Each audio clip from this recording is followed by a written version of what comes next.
This is really like Eden. It's hard to imagine how it can really get better. The search is on for one of Africa's last great tuskers. I'm driving to an area of a huge amount of wildlife, and we're looking for the big bull elephant. He encounters a unique truce between two apex predators. The crater floor must be the ideal environment for hyenas. And then he journeys to a secret waterfall. It gets really busy around these falls, and it just gets more and more intense.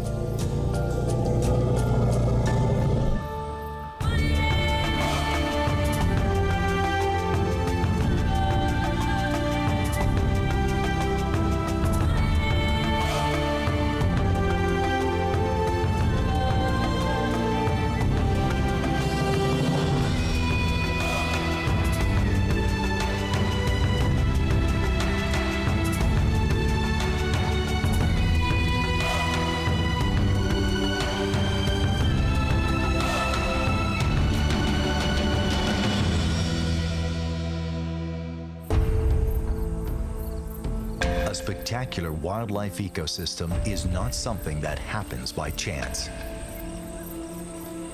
It develops over time, where everything in it evolves together, influenced by the weather and shaped by the geography of the land.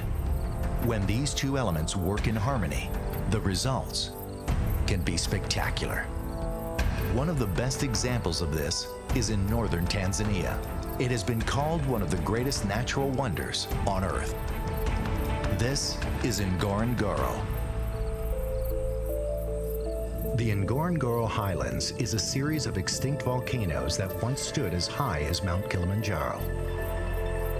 A cataclysmic eruption 2 million years ago caused it to collapse, creating a massive crater the size of downtown New York City that today is home to the highest concentration of mammals in the world. The volcano's outer slopes are covered by a thick montane forest that is home to a healthy population of elephants. Just by itself, Ngorongoro is spectacular, but it plays a far bigger role in the ecology of the area. To its north, Ngorongoro's major eruption buried the surrounding area in a thick layer of ash, creating the Serengeti Plains. The Ngorongoro's highlands act like a barrier, trapping the seasonal rains and turning what would otherwise be a dry and dusty plain into a lush green ecosystem that supports an incredible diversity of wildlife. But where it gives so generously to its north, it denies on the south. This is the Great Rift Valley. It's a massive scar caused by tectonic forces that are splitting Africa in two. It's home to many different animal species, including a healthy population of elephants. But in the dry season, the elephants all make their way inland to Lake Manyara and Tarangire National Parks. Both are in Ngorongoro's rain shadow. Although the area does not get abundant rain, the Ngorongoro Highlands offer the southern land's water that trickles down from the mountains. That bit of water is a lifeline that sustains a small but rich and diverse ecosystem. Wildlife expert and safari guide John Duplessis is at Lake Manyara National Park. The water coming down these waterfalls behind me is a result of rain that falls up in the Ngorongoro Crater Highlands and then siphons through the ground and ends up in these streams that all rush out into Manyara. This is the point where this Enderbush River will disappear into the sand and continue down to the lake as an underground river. It's interesting to see here where the water disappears into the sand that it's like a minefield of elephant droppings. This clearly is the most favorable place for elephants to come and have a morning and a late afternoon drink. And the whole time during the day, we'll have different herds coming through. At the moment, we are in a bit of an in-between season where there's quite a bit of water coming down the falls, but as we're progressing into the dry season, the point where the water disappears will become closer and closer to the base of the waterfalls, up until where we get into the middle of September, October, where it's extremely dry, and the only thing we will have will be a tiny trickle of water coming down the rocks and a tiny puddle at the base of the waterfalls.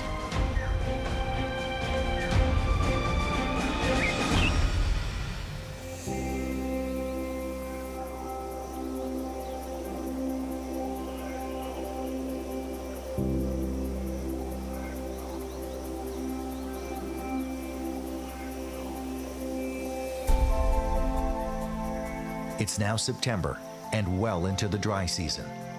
The rains in the Ngorongoro Highlands have stopped and the waterfalls have been reduced to a trickle.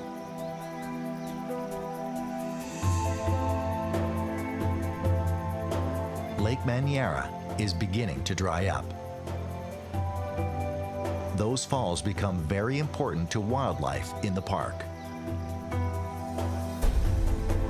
This is more than likely a small group that came in here early evening to drink. There's lots of signs of tracks all over the place, which tells me that different groups of elephants came in here during the evening. The water here must be some of the only water remaining in this Rift Valley system.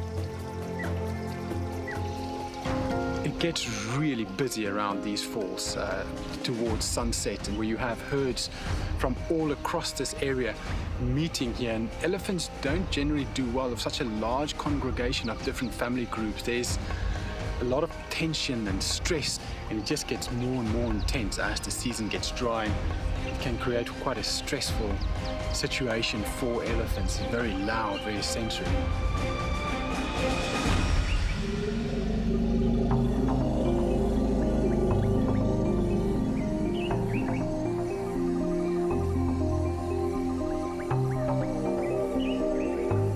There are so many females drinking at the falls that it attracts the attention of a male elephant that has come into must. And that adds another dynamic to an already tense situation.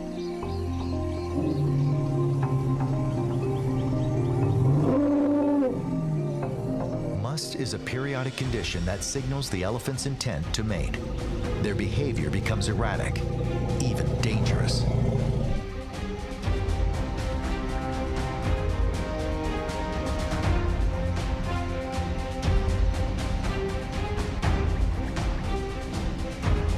Their testosterone level can be as high as 60 times normal levels. Even the most placid male becomes territorial and aggressive.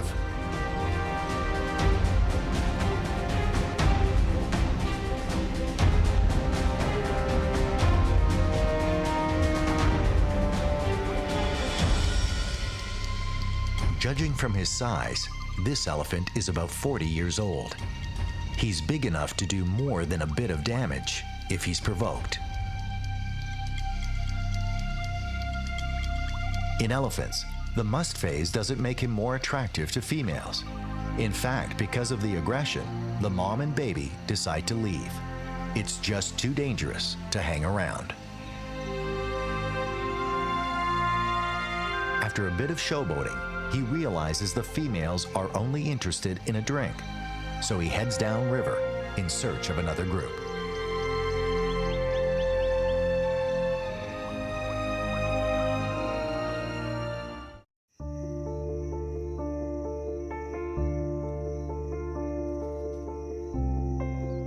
It's now October in Tanzania's Rift Valley, and it's several months into the dry season. Wildlife expert and safari guide Jean Duplessis has moved on to Serengeti National Park. Several months without rain has caused many of the park's rivers to dry up. This is life in the rain shadow of the Ngorongoro Highlands. No rain will fall now for months, and the wildlife that lives in the area all pull in closer to the base of the highlands, where the few lakes and rivers are fed by water that trickles down from above. This river is the lifeline of Serengeti National Park, and especially now during the dry season when the surrounding areas are extremely dry, it's like a magnet pulling in all sorts of animals and especially herds of elephants into the river. And what will generally happen would be in the early mornings, a family group like this would move into the river and have a drink, only to start to move out about now into the higher lying areas where there's more shade and cover, and then come back again late afternoon for another drink. Elephants have an extremely well-developed sense of smell. They can smell sources of water that are several miles away, and also water that is running below ground. Although there might be a little bit of surface water on the river right now, for most of the year, this river actually flows subterraneously. Elephants have evolved this great way to allow constant access to the water by digging big holes. I'm going to just do a little dig here to see how deep the water actually is. And the deeper you go, you eventually start to access water. This time of year, an elephant does not need to work hard at all, but as the season dries out, they will have to dig bigger and bigger holes.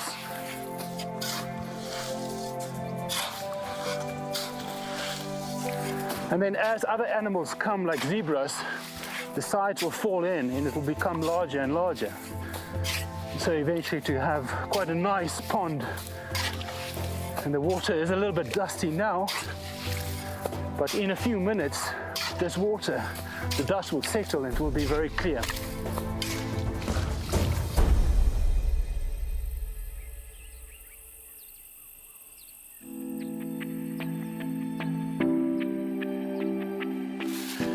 This is the baobab tree, which is such an iconic feature on these dry African landscapes. And it's a tree that creates a lot of debate between scientists. Obviously, looking so enormous, it must clearly be very old. Some scientists believe that it's not that old, where it can only about 800 years of age, a big tree like this, where some others believe it's over 3,000 years old. The challenge with baobabs are that they haven't got any growth rings. The tree is actually hollow inside and very, very fibrous and actually quite soft. And generally softwood trees will grow quite fast. These trees form the most incredible habitats for all sorts of animals, from insects all the way through to man. And it's commonly known that these hollow insides of baobabs have formed houses, hides, and even shops to some human communities. Out here in Serengeti National Park, where this is probably one of the most common features of the park, it's home to baboons, leopards, quite commonly occupied by an owl. The danger for these trees are when a severe drought might hit a system, that elephants can actually completely destroy them. If too many elephants start to feed on it and use their tusks to break off pieces of tree, it will kill a tree. One can clearly see here how the bark has been ripped away by elephants, and there's some tusk marks here where elephants will come in and put their tusks in and rip out pieces of this bark.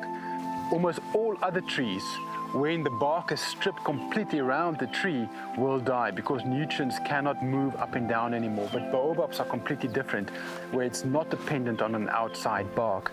These trees will continue to survive, and that's a great feat to survive in an environment full of elephants.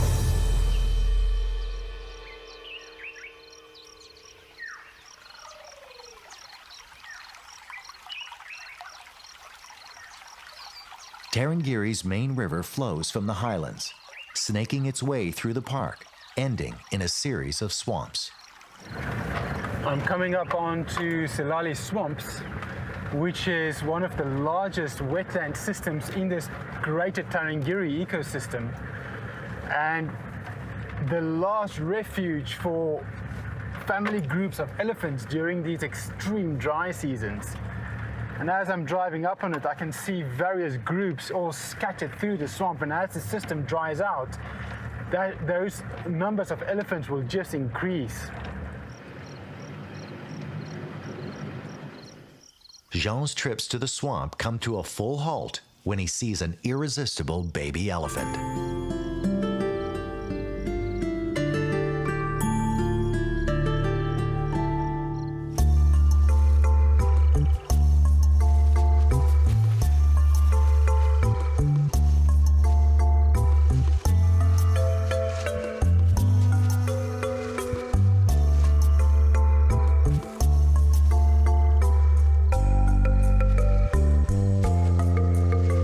Baby is really having a good time thrashing around in the water. It's interesting that none of the other elephants are in there, and it's clearly having a fantastic time, just rolling around, getting completely submerged.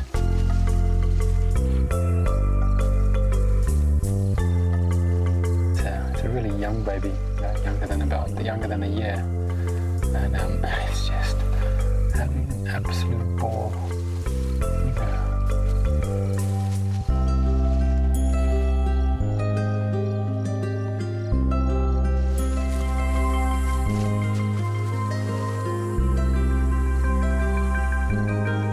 Baby is younger than a year, and a good way to tell age at such a young age is that they can fit under the belly of a mum. That's generally an indication of being younger than a year.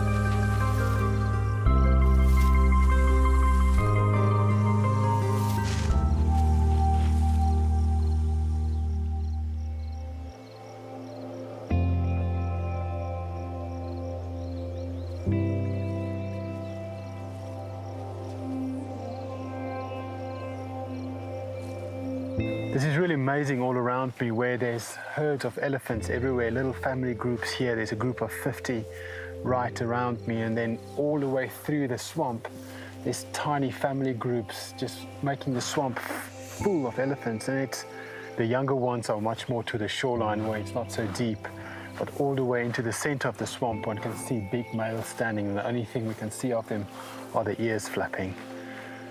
And it's really the perfect place for an elephant to be right now. It's a lot to eat and a lot to drink, and it's very safe.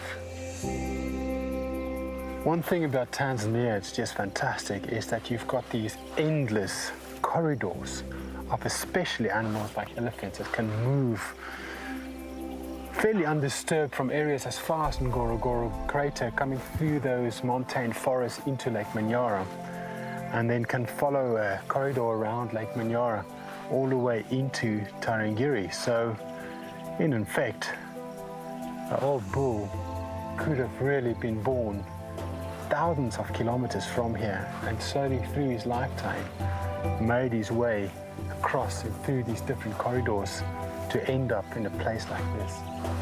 Looking at this swamp with 50 elephants here, another group on the far side, and basically all the way running north, just filled with elephants, it's hard to imagine how elephants can be endangered.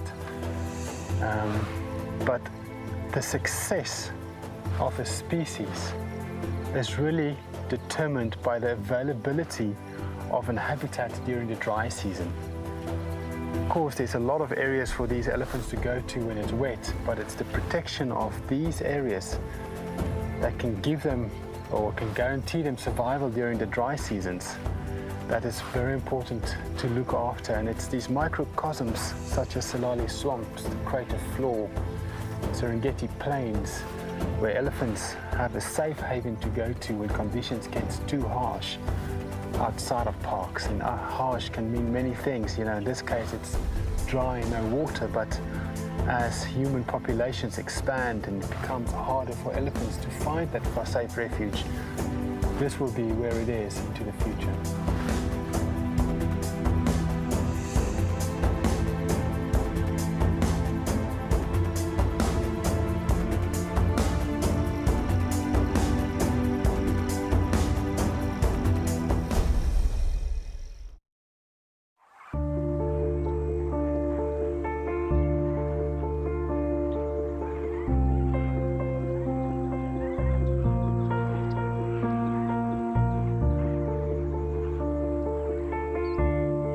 To the southern side of Ngorongoro, the dry season runs from May through to October, when the short rains begin. The name doesn't refer to the amount of rain, but rather the season. The short rain season lasts only for a few months, and it very quickly brings an end to the dry season. All of last night I could hear loud thunder on top of the escarpment, which clearly indicates massive amount of rain. And this river have a huge catchment area. This morning there was a tiny little trickle coming down the rocks, but now it is steadily increasing to becoming huge currents, and I expect this afternoon these rocks will be covered by water coming down off the highlands.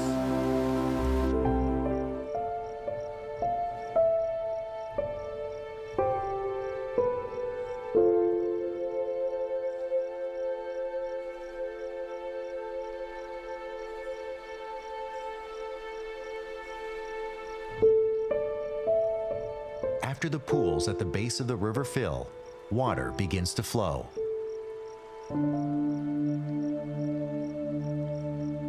At first as a trickle in the sand.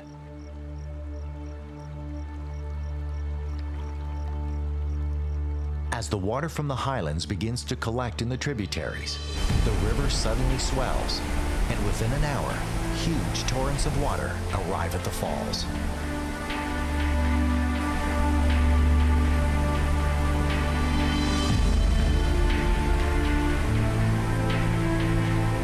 Before long, a group of elephants emerges from the forest. They have smelled the water. They know the river is flowing.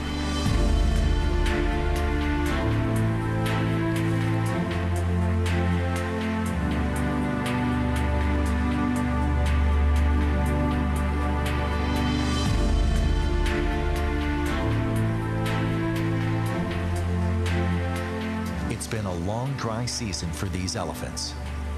For elephants, water is not only crucial for drinking, they also need it to take care of themselves. An elephant's skin is thick and requires the moisture to help keep it healthy.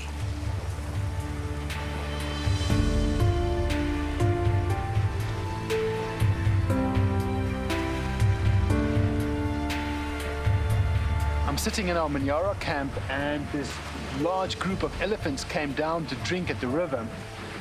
And literally minutes before they arrived, this river flooded. And a river that had no water in this morning suddenly was full bank to bank. And it was quite interesting seeing the obvious joy in them to be going into the water and enjoying a late afternoon drink.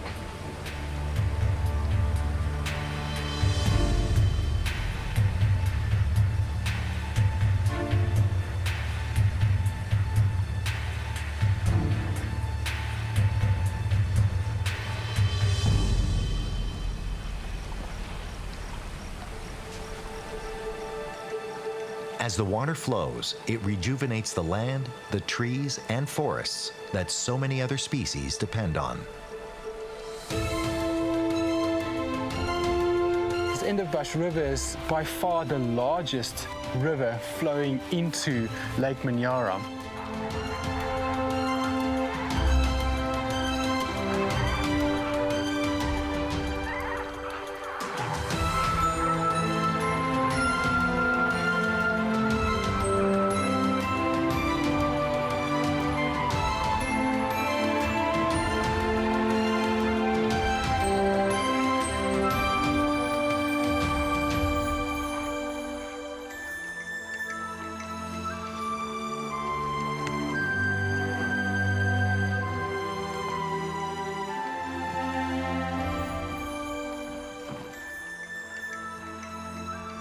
This is Lake Manyara, and this is where all the water from the highlands eventually end up in.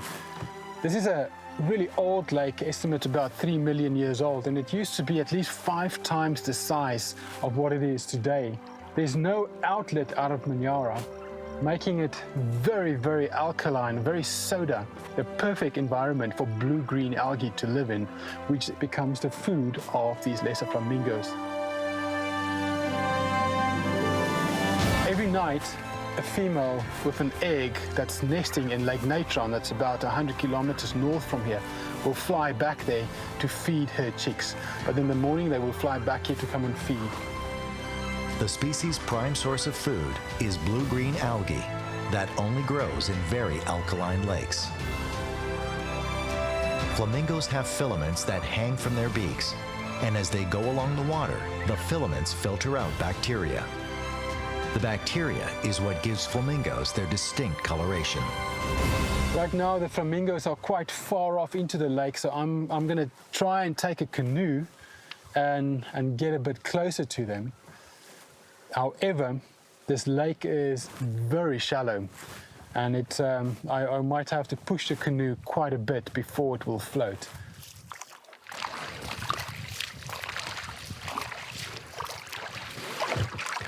Let's see if we are stuck. Nope, there we go. I'm going to head a little bit up to our right.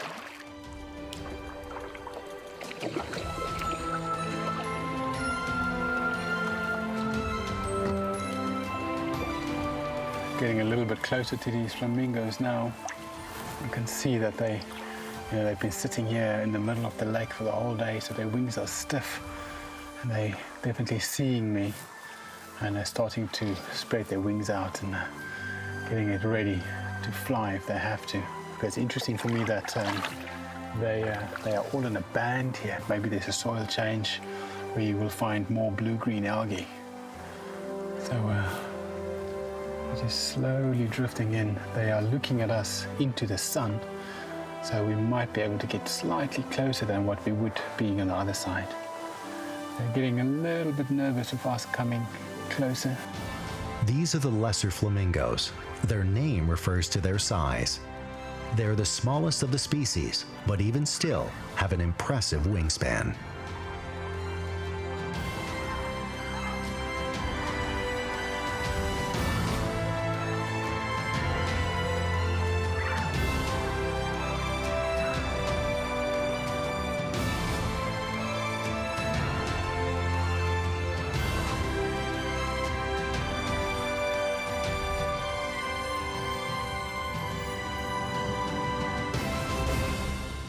Back on the shores, Jean comes across another unique natural event that is brought on by the first rains. I'm on the shores of Lake Manyara, and the sun is setting, and as the sun's going down, one can see this reflection of millions of strands of silk, and it's really interesting what it is. It's newly hatched spiders that's doing something called ballooning. So they would climb to the top of a kind of piece of grass and just start to release silk, and as the silk gets longer and longer, eventually the wind just lifts up this entire spider and blows it away. And this is how spiders get distributed all across the world, and a spider like this might end up in a thermal, taking it 50,000 feet into the sky and blowing it to the other side of the planet. It's absolutely everywhere, and it's astonishing that one never sees these spiders, but all around us are millions. There's one right here. And tiny spiders that are making their little bodies into like a ball and just kind of cruising through the sky.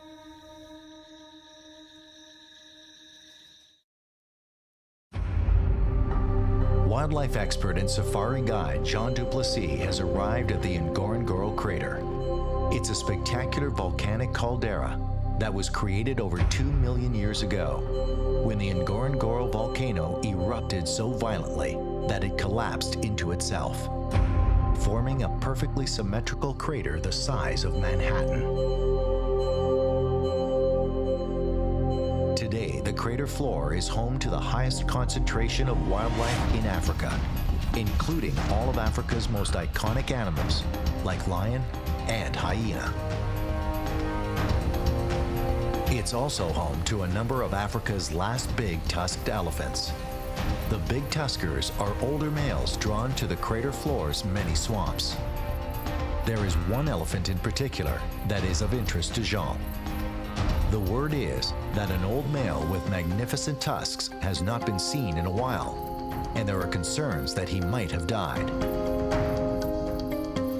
This caldera is such an amazing natural environment, and especially for old bull elephants, this is like a final retreat where they come and live their last days. And there's one particular bull that I would love to see. He's got the most amazing ivory, about 100 pounds a side, And it's a very rare sight these days to see these big bulls, and especially big bulls with big ivory. There's been talk about the last remaining large tusker dying in the crater, but recently someone said there's still one left, so I'm off on a mission today and try and find him. Africa's tusker numbers have been decimated by sport hunters who have targeted them specifically for trophies, and by poachers who kill elephants to supply the illegal ivory trade. I'm driving to an area with a huge amount of wildlife, and there's scattered bulls of elephants in between the wildebeest and zebras, and we're going a bit closer now to see if the big bull we're looking for might be in between them.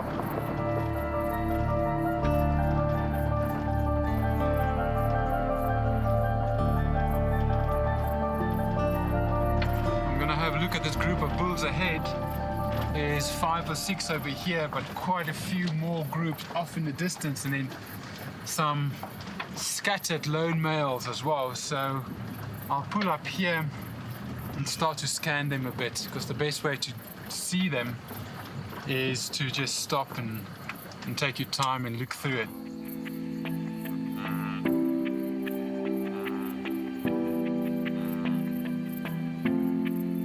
There's a lot of bulls down here with some seriously large ivory, but it's not the one we're looking for. That elephant we're after have ivory that's almost touching the ground, and he's struggling to walk. He needs to keep his head up. It's extremely rare to see elephants like that, and he likes to hang out in swamps. So we're gonna have to continue and look a bit more. However, these ones have impressive ivory as well. The Ngorongoro crater gives us a glimpse into what parts of wild Africa must have looked like 100 years ago or more. It has largely remained cut off and secluded from human advancement that has decimated wildlife across much of the continent. Jean is heading to an area where small rivers feed several swamps. It's a place he knows he's guaranteed to find old bulls. I'm at one of the major water holes in the crater, and we found a great old bull elephant in it. And this is a great example of why elephants kind of make the crater almost like a retirement home. Elephants have 6 sets of molar teeth through their life, and they gradually use those up as they grow old. And when they are between 55 and 60, they've generally used up all of their teeth. So it's very hard for them to live out in the forests and feed on things like bark and twigs and stuff. So they need to come down to places with swamps and soft grass, and the crater floor is perfect for that, with quite a few of these little swamps.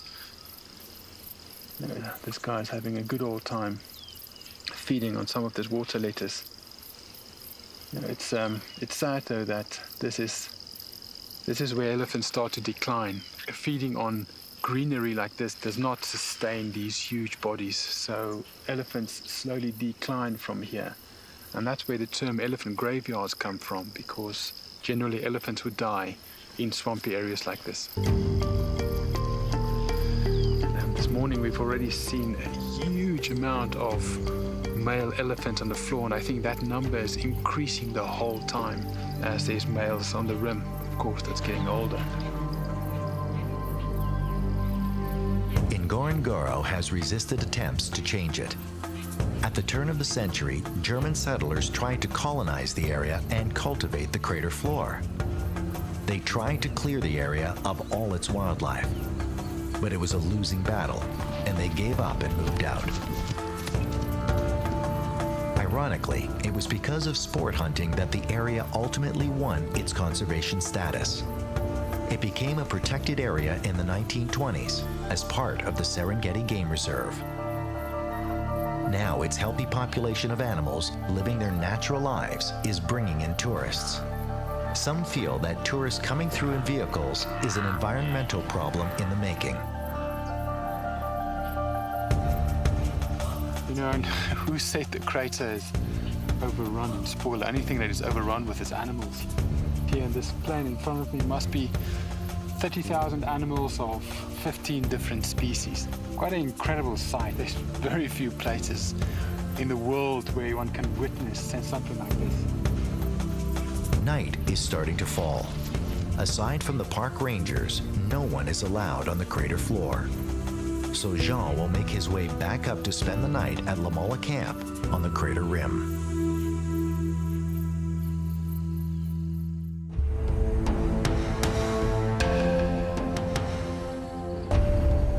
Wildlife expert and safari guide Jean Duplessis is in the Ngorongoro crater, where he is searching for one of the last great tusker elephants. Tuskers are elephants with enormous ivory, and they have been in steady decline in Africa because of sport hunting and illegal poaching for ivory.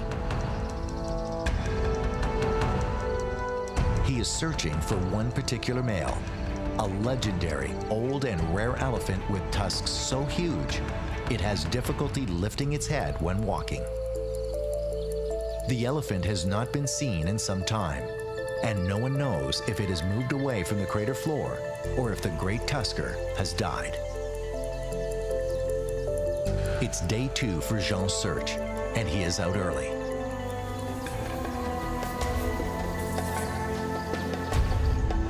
Ngorongoro has a high population of elephants, but they are usually found in the montane forests above. There's a breeding herd of elephants on the crater floor, and this is extremely unique. In 20 years of working and being on the crater floor, I've never seen females and calves right here on the bottom of the floor, sometimes on the edges of the forests. But to see them on the floor is almost unheard of.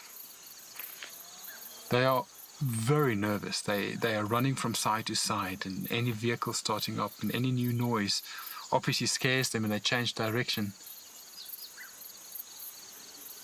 It's not an uncommon thing to see elephants on open plains like in the Serengeti, but that would be a matriarch that knows the area. She's been there many times, and her confidence trickles down to the rest of the herd, making them all feel confident.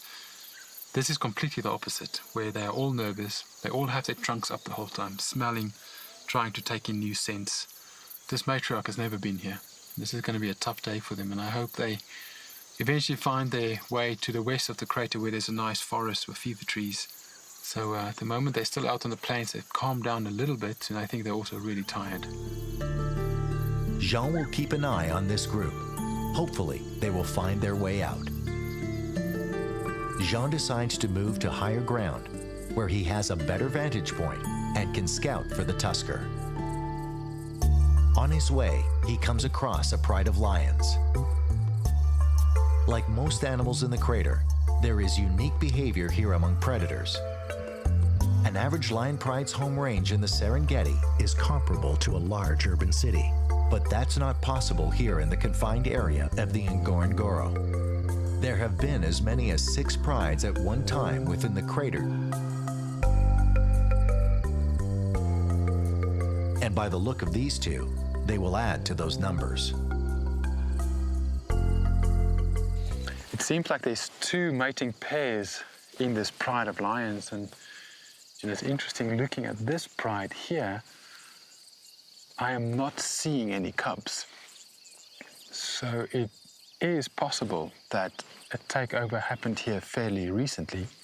Basically, when males take over a pride of females, they would do something that's quite rare in the animal kingdom. It's called infanticide. It's killing all the cubs that does not belong to them.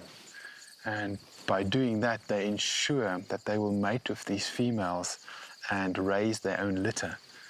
The females that would have lost their cubs will then go into estrus all at the same time, about 3 months after the takeover.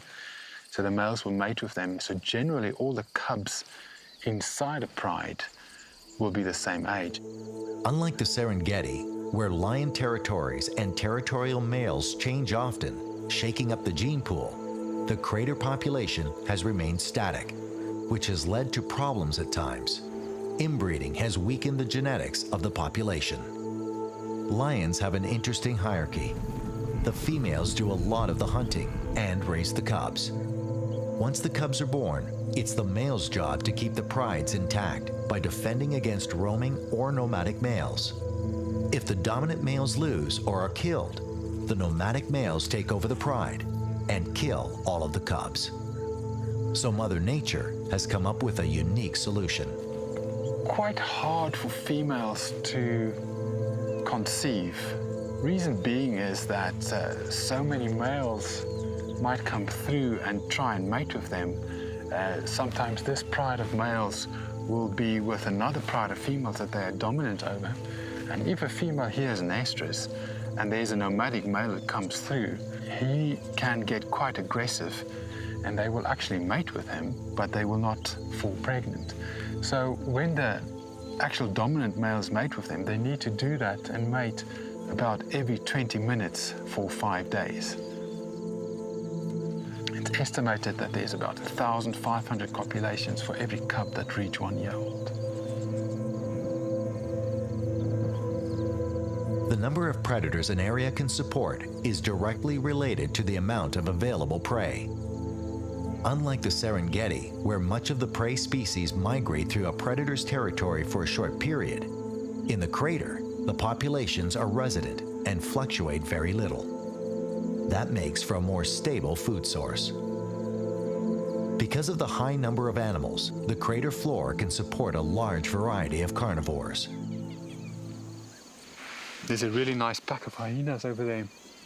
And the crater floor must be the ideal environment for hyenas, and certainly one of the most productive hyena environments in Africa. It's actually a misconception that hyenas are these massive scavengers, where here on the crater floor, they would hunt at least 70% of their food themselves. Strange enough, lions will scavenge quite a bit, and quite often one would find lions chasing hyenas off kills that they've made. And the way these hyenas will hunt would be by basically running something tired. They've got such amazing stamina. It's that construction of tall front limbs and short back ones. They've got a very economic gait, and they can go for hours. And they would find a wildebeest and stick behind it for hours until that wildebeest can't move anymore, and then kill it. Looking at the number of hyenas versus lions we've seen over the last couple of days, it's kind of clear to me that the hyenas is winning this race right now.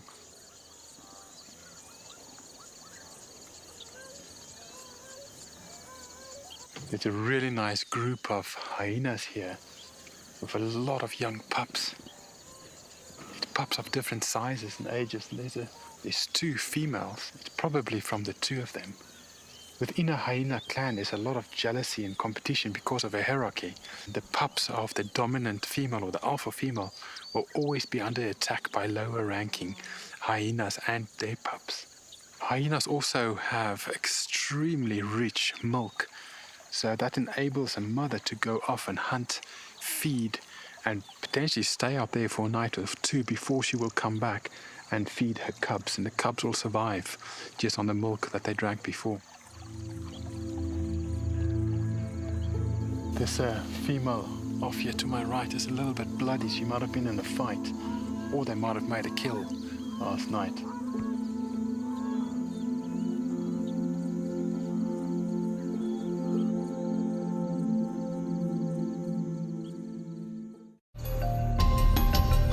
Wildlife expert and safari guide Jean Duplessis is in the spectacular Ngorongoro crater. He's searching for an old tusker elephant that some fear may have died. He's an important animal, one of the last few remaining big-tusked elephants that remain in Africa. While Jean has been looking for the elephant, he has come across 2 of the most prominent predators on the crater floor. As Jean is watching the hyena, several of the animals with blood on their fur head off into the distance. This can only mean one thing: the hyena are feeding on a kill. This is one of the coolest sightings I've seen in many years. It seems like what happened was these 2 male lions must have chased a buffalo. They didn't quite kill it, and it went for refuge in the water and died there.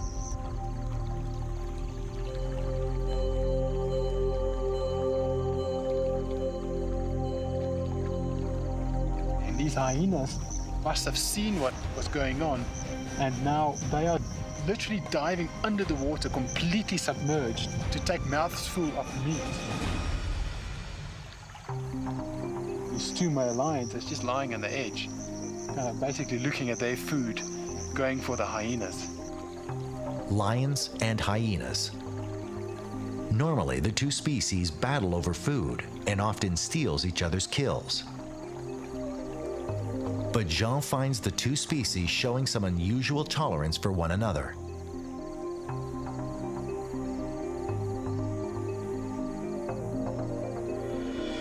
While Jean has been focusing on the situation between the lions and hyenas, something incredible happens.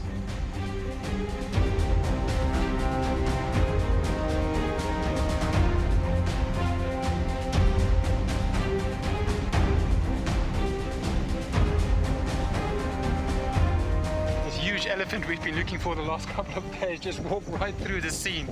I mean, when in your life have you seen something like this, where you have these hyenas in the water, two male lions, and this the biggest elephant in the crater, probably in Africa, walked right through this picture. It's incredible.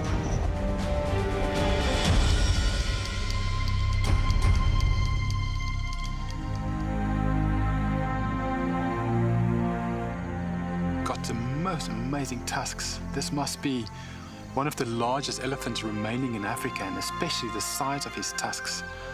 They are well over 120 pounds each and perfect symmetry. It's very, very rare to see an elephant like this, and there must really only be a handful left in Africa. And this is one of the last of a kind. The gene of big tuskers are getting less and less, and it's going to be many years before elephants like this are out in the wild again. The crater is just such a perfect environment and place for these old males to survive and get old. All around the edge of the rim are observation points where rangers are looking into the crater and making sure that no poaching happens. And it's kind of been like this since the early 1900s, and poaching has been really, really under control here on the crater floor, allowing huge elephants like this to become old and massive like this. This old elephant may be the last of a dying species. For decades, elephants with large tusks have been killed for their ivory. Scientists believe that with the big tusk gene being eradicated, elephants are now being born with smaller and smaller tusks. And it's possible that one day we may see elephants with no tusks at all.